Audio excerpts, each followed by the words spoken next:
Okay, let's record. Well, There let's we get go. this party. Get these shoes off. Okay. So you ready? I'm ready. Okay. Hello. Welcome to another episode of What Was Said podcast. I'm the Big Mouth said too much. Whichever one. I didn't hit record. I'm glad I know this. Welcome to another episode of What Was Said podcast. This is Levante over here, and I have a good friend of mine, a good classmate. I have Zenzi. Go ahead and introduce yourself. Hello, everyone. Yes, my name is your girl, Zenzi Randolph. Do I need to say my last name? I shouldn't say that. Anyway, Zenzi for the win-win live on the podcast with Levante. Yes, I really appreciate it. So, I'm going to go ahead and break it off with a little icebreaker a little bit. So, if you could choose a theme song for your life, what would it be?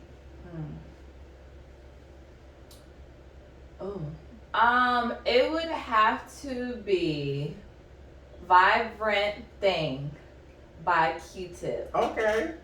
And it's only the first part of the song, Special Girl, Real Good Girl. Okay, I can see that. I feel like mine would be, it would be this song by this artist. I forgot her name. It's called K something. It's called Pressure. It's a slow song. Okay.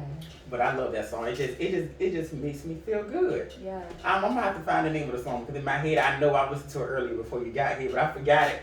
I just know the lyrics to the song when I hear it. Mm-hmm. But next question is, if you, Lord, I can't even talk. If a dramatic voice followed you around, narrating your life, how would you feel? Like, Okay, so it would have to be Morgan Freeman. we. And I would feel great.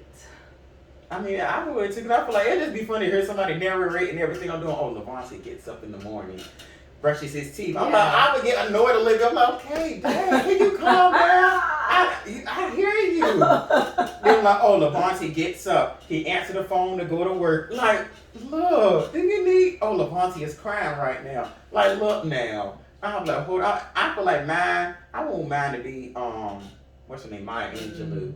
But Maya Angelou. First of all, she's really poetic, so I don't think you would get annoyed. I think the way It'll be therapeutic. And a lot of like, it's almost like she's speaking wisdom. So I think there will be times where you're in like feeling some type of way, and just hearing her narrate it, I think it'll make you stop and like process.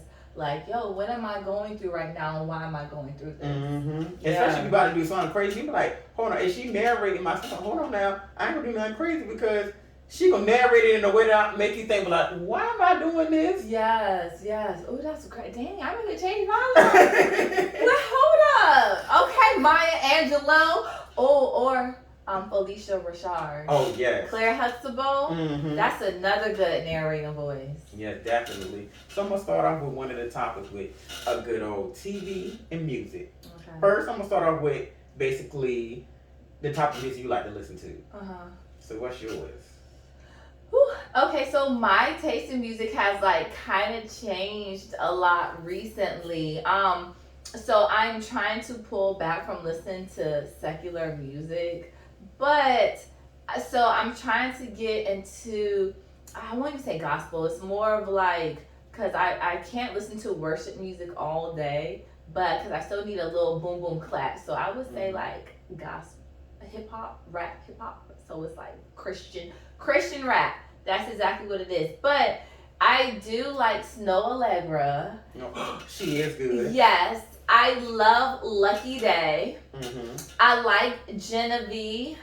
Who else? I listen to a lot of old songs, Levante. Me too. Yeah, it's nothing like the music that we grew up on. I can't get into all of these like NBAs and Lil Babies. I try. I can't say I give them a little try just to see if I might like it, but then it's just something in the song that throws me off. Like, no, I can't, because I can't say the 2000s music.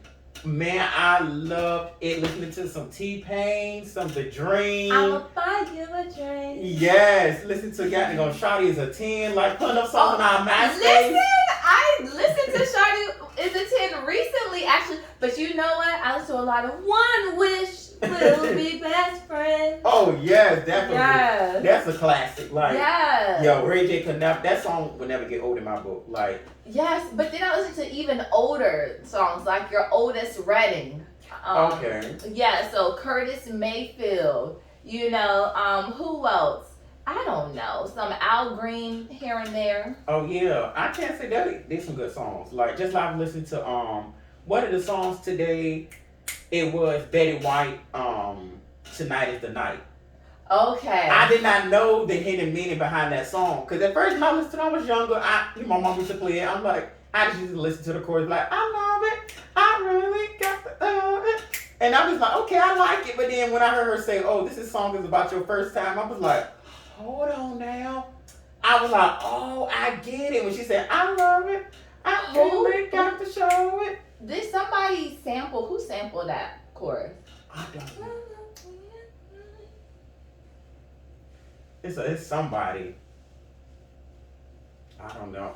It's coming to me. It probably comes to me later. Yeah, definitely. Right. As soon as you leave, you're like, oh my gosh, I just remember. Just like I can say when I used to listen to what song was it? Lloyd You. I used to think he was saying 5'2", but he was saying she's fine too. It took me to adulthood to find out. I was like, first I heard that song like she's 5'2". But it makes sense though. I'm just like, okay, it flows. You know what? I was just listening to Lloyd You earlier this week, but you know what? The song takes me back to middle school, and it takes me to like fall. I have this specific memory of my mother in the car going to Lynn Haven Mall, and it was like the leaves were falling off the trees like yellow and red, and it was just like that fall smell in the air, and that's what I think of when I listen to Lloyd You.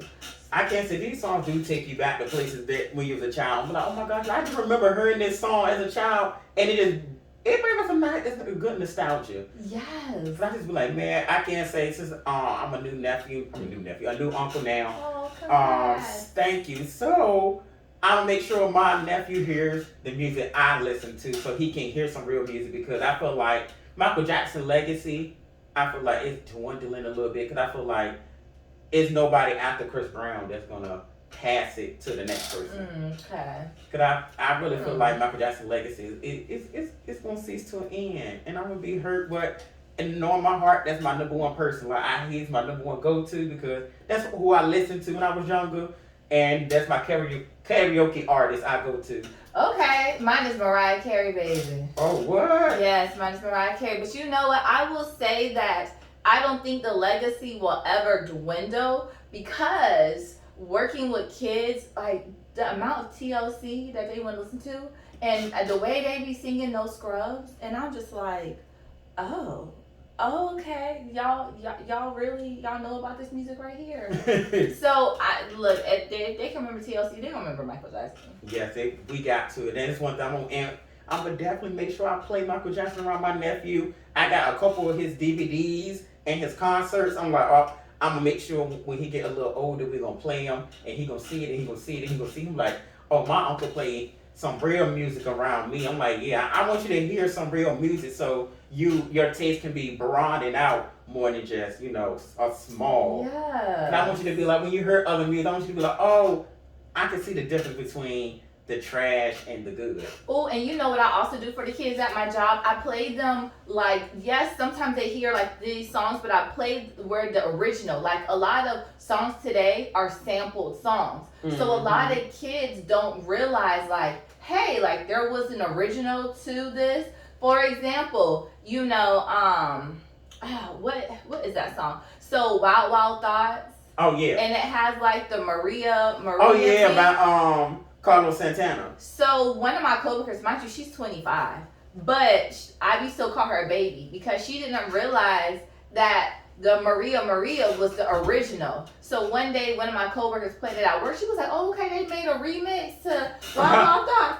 We were like, "No, this is the original." Yes. Wild Wild Thoughts took from this, So definitely play some samples for the kids, because even like I forgot one Ja Rule song they took from Stevie Wonder. Yes, it's one of their songs. I'll play it for you if I can remember at the end. But yes, So a lot of people just don't know the correlations. Yeah, cause I know when I was watching the BET Awards and I was listening to Bow Wow, and he was basically saying like how music is different now, and I feel like I wish we can go back to buying CDs. Yeah. I feel like we should because streaming. I feel like anybody can become popular with the streaming because it's to your phone, it's fast, real quick. I feel like we will see the real artists because you have to buy their album, and I feel like half of these artists wouldn't be famous if we had to actually purchase your album. Truthfully, Levante, I wish that artists were like hidden again. And I say that because social media really gave everybody a platform and it allowed you to get a more of an in-depth look into your artists' lives. And I realized a lot of artists are ignorant, arrogant, and honestly, there's no artist that I can even say that I like. Now I can say I like their music, but you know, like I used to have like crushes on some of the male artists back in the day, but a lot of my crushes dwindled seeing how they really act and seeing how they treat other people, how they talk, and just their mindset overall. And it made me miss the days when celebrities were kind of mysterious and low key. You couldn't really see anything about their lives unless they gave an interview about it or they did like a inside, you know, look like MTV used to do those like diary segments. Yeah. Or, you know, you would read it about their lives in a magazine. That's what I like because it was something very, you know, I don't know, like, I don't, almost like pure about it, in my opinion. Because it's like, we don't need to know everything about you. It's like, we need to keep some stuff to yourself. Like, and like you said, I do respect it, like, because we don't need to know what goes on in your life on an everyday basis. We really don't. It's none of our business. Yeah. I just feel like what you do is your life, what I do is my life. But yeah, if you want to give an in-depth look, I'd rather hear about an interview. It makes it more exciting to hear about what you got going on and that you still prospering and that you actually doing good and that you not being, oh yeah, when you see us, you like, ugh, like giving us a shady look. I can't say when I met JoJo for the first time when I went to her concert, she was very humble. Oh, I heard JoJo was nice. Like, and I was like, and that made me actually still listen to her music and still gravitate towards her. I'm just like, okay, when I met her, she won't like, okay, let's hurry up to get this picture done and go on with the next. She spoke, said, how you doing, da-da-da. We took the picture and went on. I'm like, okay, and I started watching her interviews and stuff. I'm like, okay, she still look like she's grounded. Like, she's still that same little girl that she was before she became famous. And when she,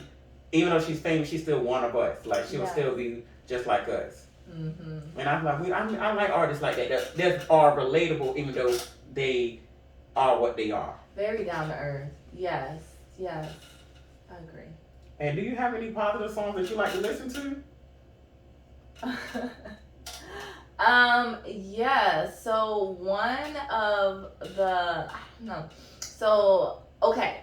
So it's by it's this artist that I just discovered like last year, but I rediscovered him recently, and I don't really know the name. Can I grab my phone? Oh, you Okay, let me see. Cause I really want to put it out there so others. I mean, just in case somebody.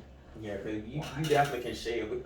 Oh, I finally found the name because I put her name in my script. Okay, go ahead. The song that I was talking about earlier, her name was Zia Pressure. That's my favorite song. Like, I feel like that's my theme song. But my positive song is by this artist I just found out. Her name is Ala Sherfield, and her song is called Earth is Ghetto. Okay. Oh my goodness. When I mean that song hit. And it is. And when I heard like the lyrics, when she said Earth is ghetto, I want to leave. Can you beam me up? And this and that, talking about the poverty in the world and people doing wrong. I'm just like, oh my gosh, I feel you. I'm like, I like music that makes me feel like, oh my gosh, like I can relate to it. It hits my soul. So, okay, so the artist I'm talking about is What Up RG, and it said God, and it's called God Made a Way. And then another song that I like is called Beautiful by this artist named Javi. And then, yes, another one is by Steve Rizzo, and it's Proverbs 31. Okay, I'm gonna just have to listen to that. Yes, I have a whole playlist. One song we need to bring back is It's real old, but you might laugh at this. It's Vitamin C Graduation. Oh no, actually I sung that like probably 2 to 3 weeks ago. I had some coworkers that was like, one of my coworkers, she left to get a new job, and so her last day I was singing that as we go. I know the only person that remember that song. And she was like, Zinzi, I'm leaving. They get a new job and we're not graduating. But I'm like, but still, it's the same concept of that song. We remember all the times we had together. Yeah, especially we working together for a long time. And as our life change, your life is changing. You have a new job. Yeah. You know. Like when I heard that song, it just brings me back to high school, and it just be like, oh my gosh, like. Ooh. It made me remember all the good times that we had, like she said. High school, you know, they play that song in elementary school every year on the last day for my elementary school. What? The last day, every single, like, what was elementary school? 3rd grade, 4th grade, 5th grade. Yes, every year. Had all the kids crying. My throwback song that I listen to quite often is I Want It That Way. Oh yeah, some good old Backstreet Boys. Tell me why. Yes, I can never go wrong with Backstreet Boys or a little bit of NSYNC. I still remember that bye dance. Bye. Oh, or 3LW. I'm getting a little tired. Broken promises. Yes, player please. Yes, and we're gonna go ahead and shift it on to some not girlfriends, but TV shows. And I can't say I started getting back into Girlfriend because, we was young when it came out. So I didn't really get the concept of it. I said, my mama watching. I'm like, okay, why she watching this show? Mm-hmm. It don't look funny. But now that I got older, I start to get some of the adult humor. I was like, oh, I see why I couldn't watch this show. Yeah. Because the conversation wasn't hitting back then. I couldn't connect. But I'm just like, those shows were some good shows back then, like especially Girlfriends, All That, Amanda Show. And then, was that TLC? No, was it? It probably was TLC. Yes, it was, because Left Eye was rapping. And what's it? Keenan and Kel, and it was Julio. Oh yeah, it was. Yes. And who was it? Was it 702 or Black that did Cousin Skeeter? And Skeeter. And I forgot his song. And we definitely forgot his song. But that was a show back then. Yes. And one on one. Yep. Yeah, and do you remember I can think of that show. Just Jordan. Yes. Oh, hey yo, what you know? It's time for the Romeo show. Oh yeah. Yes. Oh yeah, I'm definitely wrong. That show used to be good. And we can never forget that. So Raven. That was the show. Yes. I could never forget. I used to watch that show every single day. So recently at my job, I gave the kids like a quiz. We were just giving them some of my coworkers doing history quizzes, geography quizzes. I said I'm gonna do media entertainment. Mm-hmm. On That's So Raven, what was the name of the group that their name was Boys and the kids was like Motion, and I was like, I would have been thrown back. Listen, these are kids born in 2007, 2008, and I'm like, that's what everyone was on during that time. So I'm like, y'all know the Boys in Motion? Yes, we give you our devotion. Yes, we are the Boys in Motion. We give you our devotion. And Raven saw me do that same dance move the whole time. Every time I'm like, yo, she would never retire that dance move. Listen, and you know who was on one of the Boys in Motion, a popular actor? Oh, Columbus Short. Yes. I did not know that until I got older. I had to see if you knew Levante. Girl, yes. I was like, that show, and I didn't even know Tiffany Haddish was in that show. She did a little cameo where Raven was with Devon and his sister. Try her in the statue of the mouth or whatever. Oh, you gotta show me that. Yeah. She was in that little one. It was a little cameo that Tiffany Haddish did. I'm just like, okay.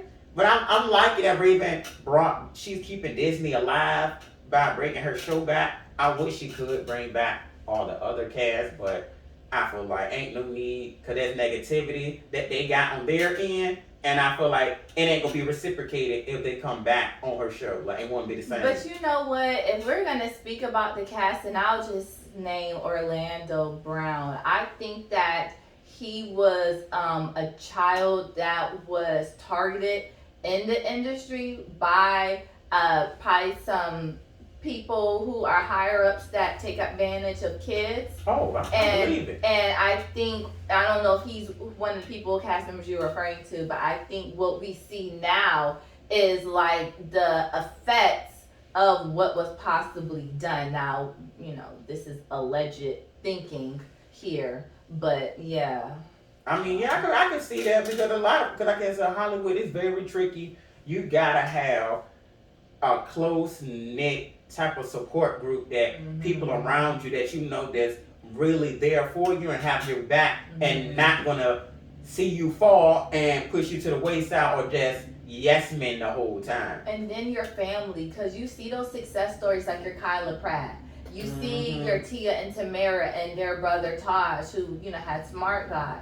And one of the things they always said was like their family was always in the mix. You have the ones that their families weren't really, just kind of like, okay, you can be on your own, you could do this. And a lot of times they were the ones that, were taking advantage Yeah, of. because look what happened to Aaron Carter. Yeah. And that was so sad that he committed suicide at an adult age, but it was just like, I can't say from what I heard, he went through a lot and he had to sue his parents because they would take advantage of his money. Yeah, Britney Spears. And I love Britney Spears. First of all, we're birthday twins, by the way, December 2nd. How did I know that? So to me, Britney Spears is always like a sister. So, but just loving, even to I listen to her songs, but I'm like, dang, like now that you know what she was going through back then, it just like, it just doesn't feel the same.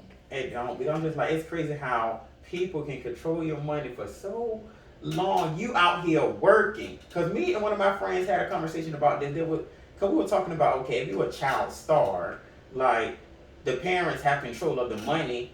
But I told him, I was like, okay, I feel like the parents shouldn't spend all your money. Like they shouldn't spend it on themselves. They should at least spend a little bit on them, but put some majority of it up. And trust. A lot of them have like those trust funds. But Gary Coleman, remember? Yeah. From different shows we talking about Willis. Yes, like I think he was adopted in general, but his parents spent all of his money to the point where that's why he was so angry and miserable as an adult, And that messes with your psyche because just like you do all this hard work, you out here working as a child, going to a job. Listen, missing those childhood memories of just being outside playing with your friends. Yes. Because you got to go to set. You have to read a script. You can't go to public school. You have to go to homeschooling. Yeah. You're missing out on a whole lot. And I'm just like, I feel like a child needs that to grow up. I feel like you need a childhood. I see what happened to Michael Jackson. His whole life was spent on the road. So I kind of see why he had the Neverland, because he always wanted to be a kid. And by an abusive father too.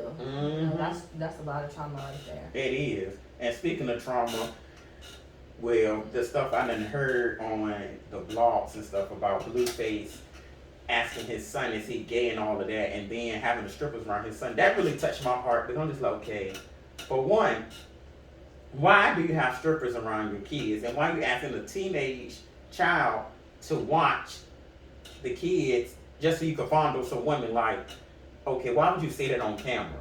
Then he recorded his son going in the pantry looking for some food, and that pantry looked empty. I'm just like, okay, why is this pantry empty? For one, I feel this way. If you got money and you can provide money for the strippers and for your house, why is the pantry empty? It should be no way your pantry is empty if you got that much money. Kitchen stacked. Yes. Everywhere. I know Kim Kardashian's kitchen ain't empty. I know she's gonna have food in there for her Northwest and all the other ones. Like, I know she's gonna have food in there. Like, so I'm like, okay, why did you don't have no kids?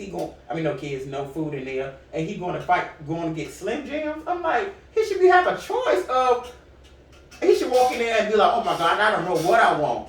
So I don't know anything about that, and I don't really get into like the blogs anymore. But what I can say is one thing: maturity, because that's what the old folks say, mature. But also, the Kardashians grew up in a background of privilege. True. Blueface did not. So you have a lot of people who did not come from, especially men. And now they and their priorities are not where they need to be. Their priorities are in the cars, the clothes, the money, the women. They're not thinking about health. They're not really even thinking about their kids sometimes, let alone their kids really being fed. And some of them are, yes, but then you have those that are not. And he sounds like one that clearly you can kind of see by his lifestyle and how he's treated, the woman that is carrying his current child, and even situations that he's been in the past, yeah. I just feel like they need to have some mental health classes for men. Oh, honey, I say it all the time.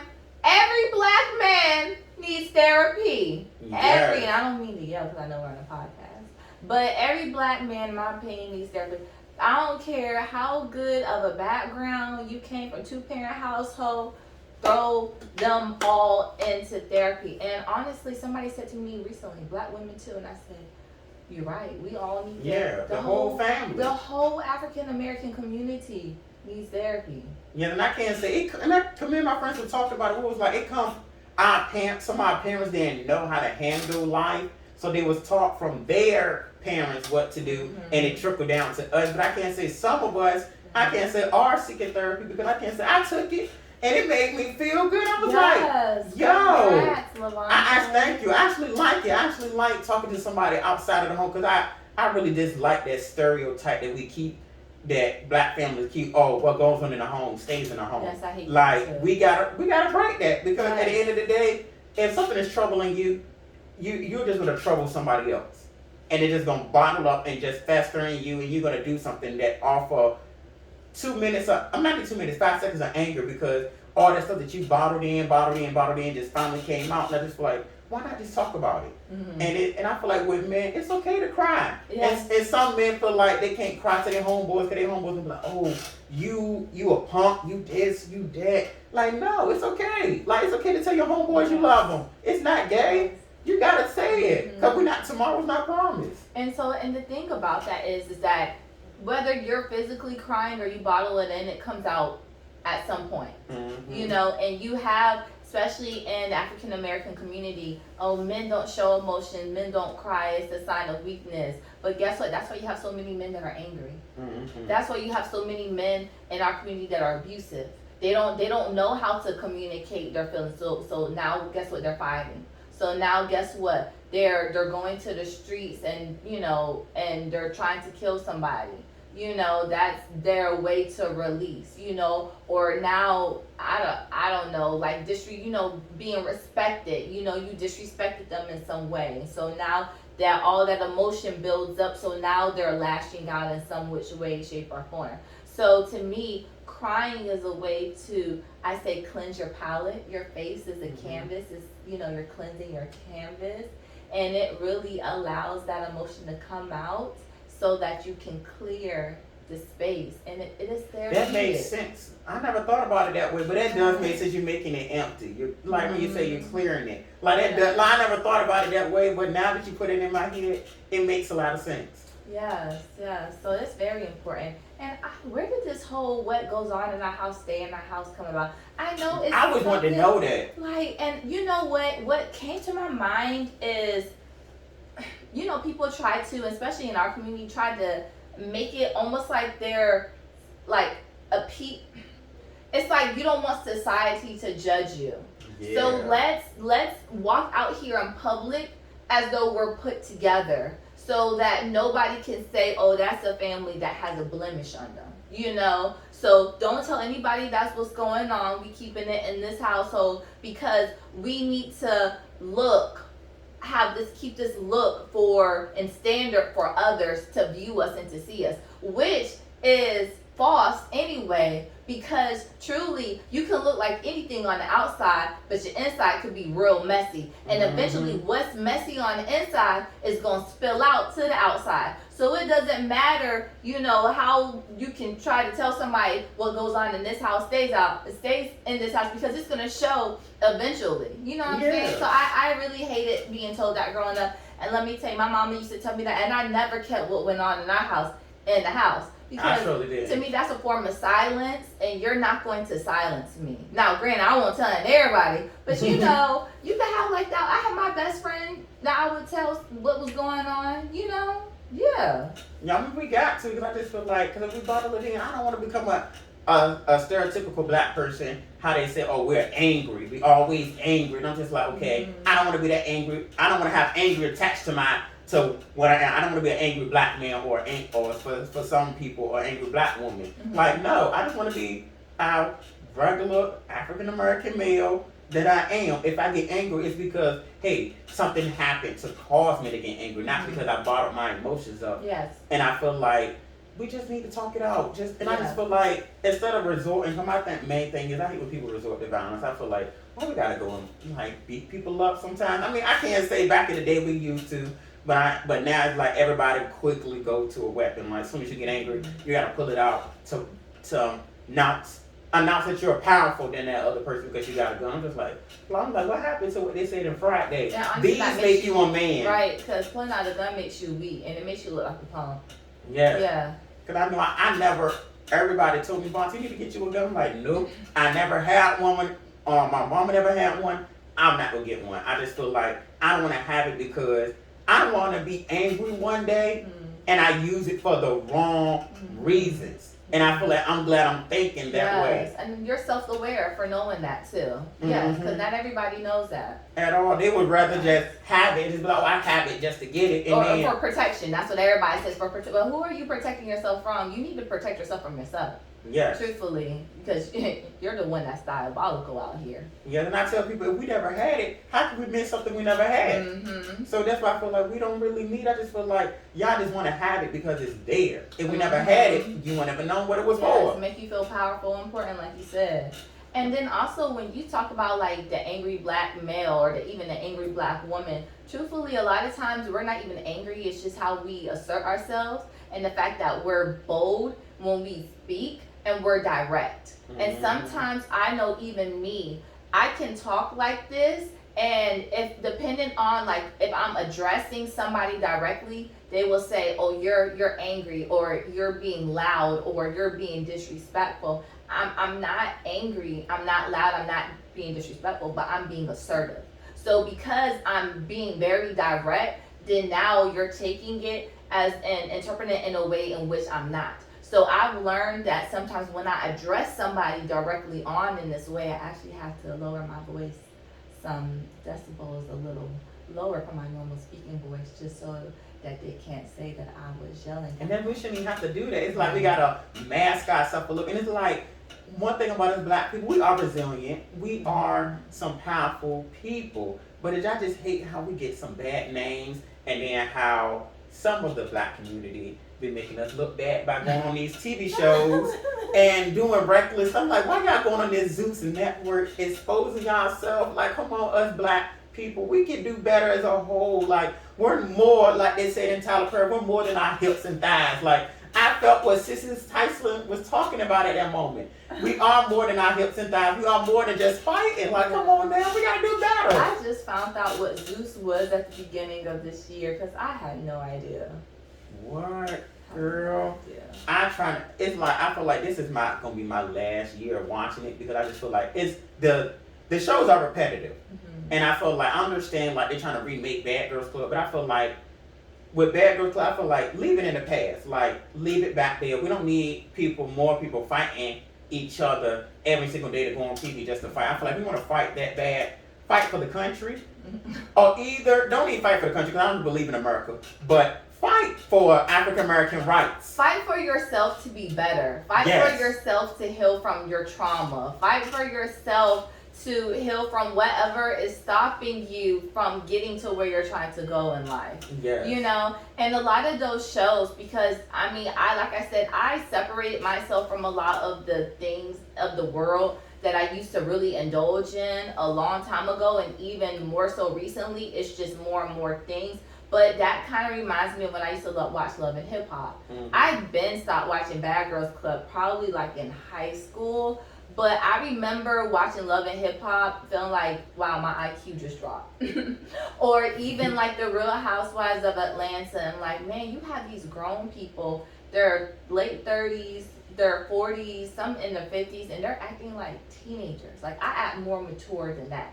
you know. And a lot of people don't realize that a lot of stuff that you watch, especially that fighting and all of that craziness, a lot of that gets into your spirit. So, you know, it's entertainment, but it's a lot of things that are you're seeing on TV that now you're taking in. So a lot of times you act out what you're feeding yourself. You're acting out what you're listening to in the music. You're acting out the books that you're reading. You're acting out the environment that you're, you know, people that you surround yourself by. So a lot of that, even that TV stuff can cause a lot of anxiety. It can cause a lot of anxiousness, you know, or it can sometimes even cause like paranoia. So you have to be very cautious and careful of what you subject yourselves to, because people are so quick to say, oh, it's just a TV show, it doesn't mean, or it's just a movie, it doesn't mean, or it's just a song, or it's just a video game. And it's like, well, if that's true, then how come some songs make you happy? Some songs make you sad. Some songs make you want to knock if you buck. Yeah, and when you watch some TV shows, I can't say it makes you want to fight. It makes you want to fight. Love and Hip Hop with Kim Bella and Chrissy. You know what I'm saying? After they was fighting folks, it really gets people, what's her name? Jocelyn Hernandez. Like, it really gets people going. You starting to be out here acting like you can more twirl, yes. Your knee leaks being messy. So, you know, I had to separate myself from that because I realized it didn't feed me. It didn't feed me the healthy nutrients that my body needs from the media. So, yeah. I would encourage you to make this your last year of watching. Oh, I am. I told myself, like, after I seen it a couple seasons, I'm like, okay, it's getting old. It's getting, like, there's no positivity in it. And it's like, when I watch the show, I want to see something positive happen. Is it helping you grow? At all. Okay. Not at all. That's why I'm just like, I'm like, I can't watch. I'm like, this is my last time, because I just feel like I ain't getting no more my $5.99 no more. Because I need something that's gonna boost my energy and make me feel good after I watch. Like, oh, this is a good show. Inspire you to say, okay, Vontae, what can I do next? How can I go to higher height? Yes, you know? I like College Hill. I miss those. It made me want to go to college. It made me want to feel like, okay, I'm going to go to college when I get older. Vontae, College Hill, it made me want to go to college. I still think about College Hill. We're not gonna talk because they had their ratchet moments too. I mean, yeah, they did, but I'm just saying, but it just made you, because they had the college tour when they was going around showing different companies. Like, yo, that made you want to go to college. Like, oh my God, I want to be a college student. This look fun. They came to my school one year when I was in college. What? Terrence J, he sure did. See, and that's good. It makes you feel like, oh my God, like me going to school is actually beneficial, because they showing kids going to college and doing things. I hope the people that was on these shows are still doing good things in their life. I hope they are. Like, because we never heard about what happens to them after the show. Yeah. Like, just like Missy Elliott had that girl, Erica, to do her show. She won her show. She was doing, Missy Elliott had a singing show on UPN, but it was called, UPN back then. It was on Channel 7 for us Virginians. And then TLC had a show. I remember that show. And they had the girl Oh So Crispy. I want to know what happened to her. Oh, you gotta look her up. I forgot about Oh So Crispy. Yes, I was like, what happened to that show? You know what, Levante, you talk about TV now. This was ratchet TV, but to me it was quality content for our grade. Flavor of Love. That was a good show. I love New York. A Real Chance of Love. Danger? Remember Danger? Oh, yeah. Yes. I mean, it was ratchet, but it was good.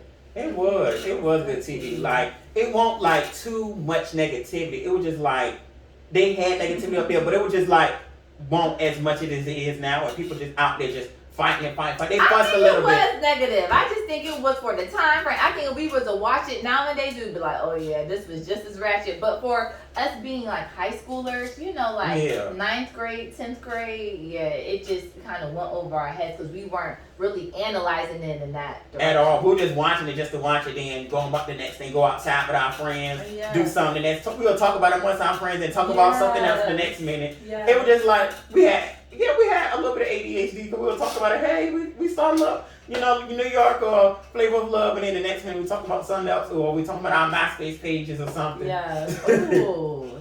Oh, do you remember this old song that Shay and I don't know if you used to sing it, but I know Shay and I used to sing it back in high school. It's called High School Wifey. High School Wifey. By who? have to look him up. I don't be knowing people's names for real. But yes, but okay. Because, you know, this is like, we're high school friends, and that just brought a flashback. Because Oh, yeah, definitely. We used to always have MP3 players in school. Yes. And speaking of school, we're going to talk about the mental health in school, how the kids these days, like, I feel like they need to have more counselors, and the kids need to be able to talk to the counselors, because it's a lot that goes on, like, now and then. Like, I can't say bullying was worse now than it is then, because I feel like now now you got the internet where people can post up, bully you on the internet. You can post something on, and then everybody in your school see it. Or either you do something and they record it, and now it's up there forever. We didn't have that. It's like you got bullied a little bit. You probably beat up the person, or didn't, or just went your way, and it just went away, like on it, like through time. But now it's like you got people actually. It's forever. I'm like, yo, these kids actually really going in on each other. Like, yeah, I'm really angry with each other. Wow. So it's not, I won't say it's not crazy or ironic if you said it, because nothing is ironic. But I had brunch today with one of my good friends who just got her master's in counseling. And I told her how I wanted to go back to school to become an LCSW, a licensed clinical social worker. And she said that from her opinion, working in the schools as like a counselor when she was just trying to get some supervising hours, she said if you are just a plain counselor and it's just other counselors and then you have like a director over you, she said it's like slave work. And she says in her opinion, a lot of these counselors need to retire so that some fresh, new, young counselors could come in with some fresh, new, innovative ideas to really connect to the kids. She said also the schools need a lot more social workers. And social workers have a lot of stigma to them too. People are like, oh, social workers, y'all just want to take away the kids. Well, no, social workers do a lot of advocating.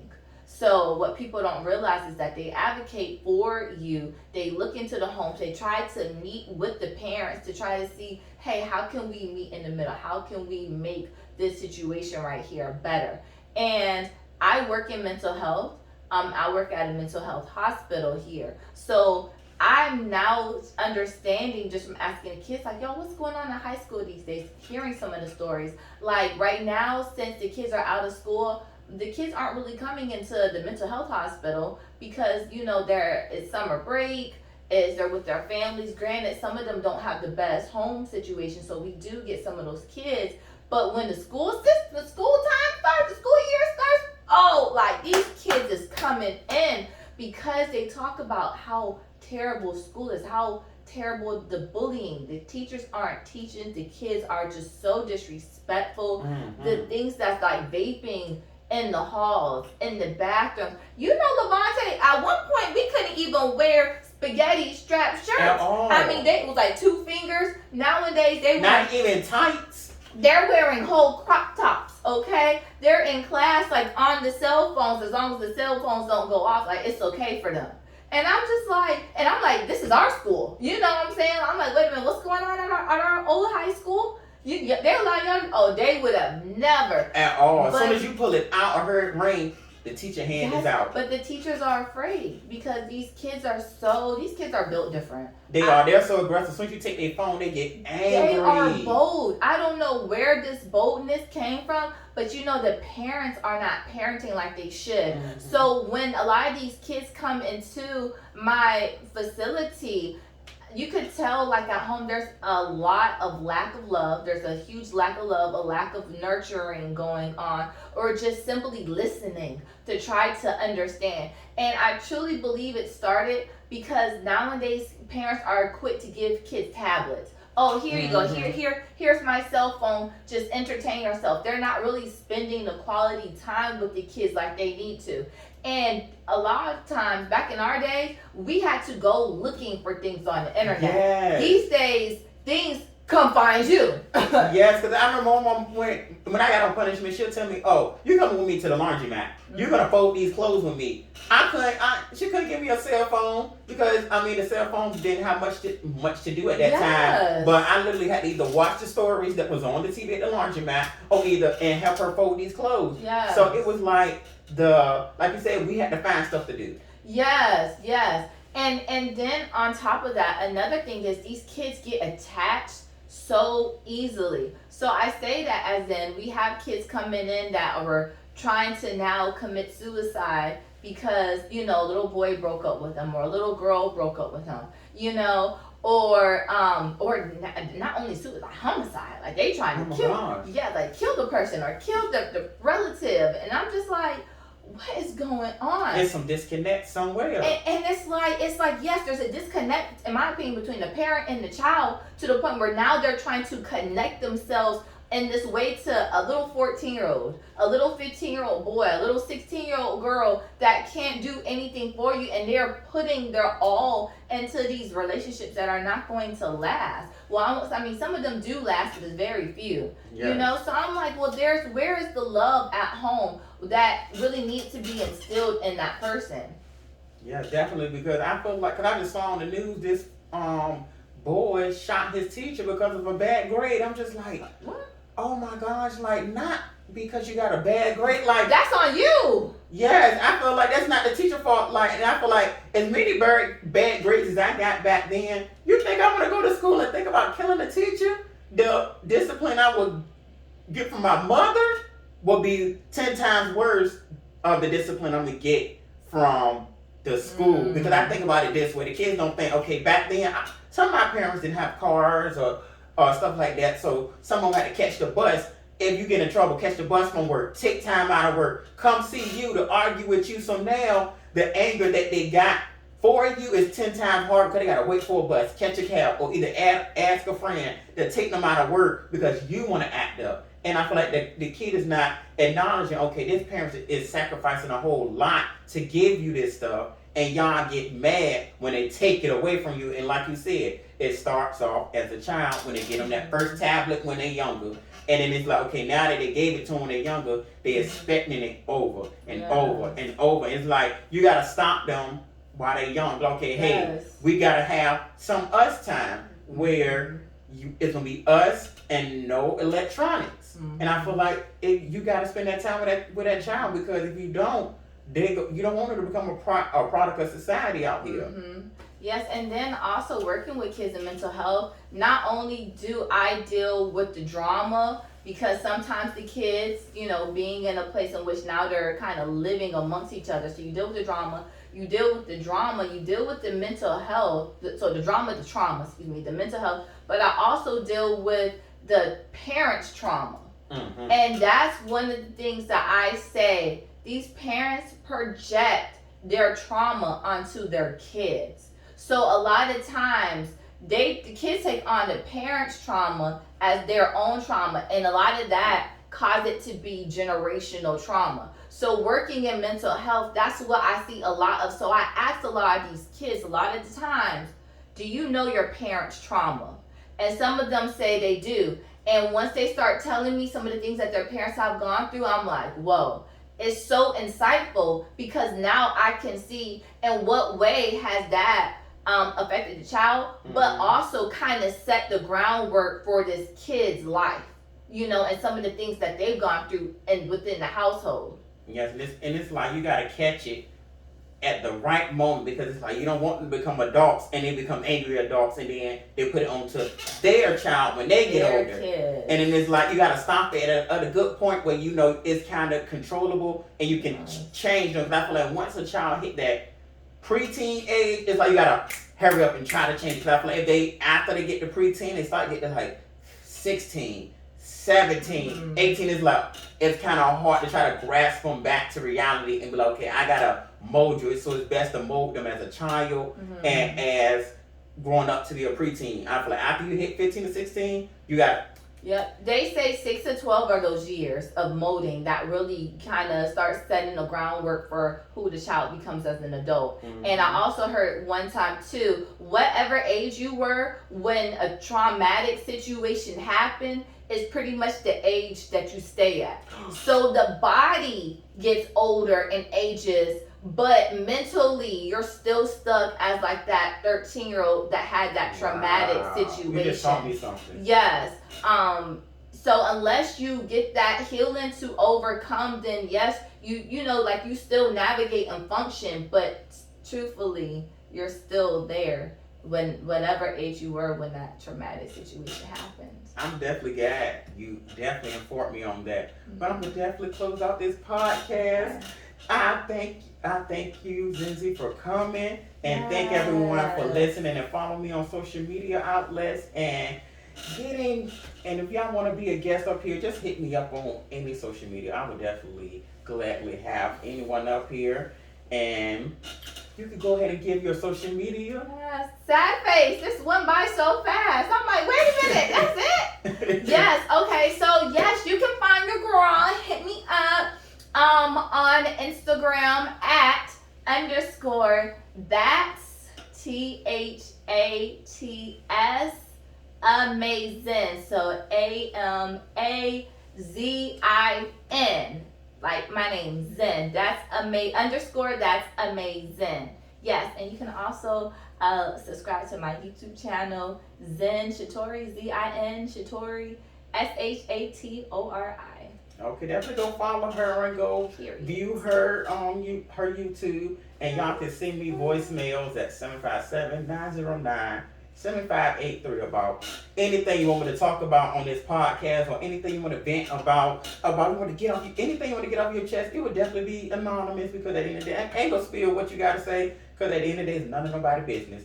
It's just gonna be a secret between me and you, and I'm gonna just let the viewers know it's gonna be. Everybody knows it's gonna be anonymous, but everybody be safe. Well, that was good. Oh wow! I didn't know that didn't went off. It seemed like it was short. Levante! Oh my goodness!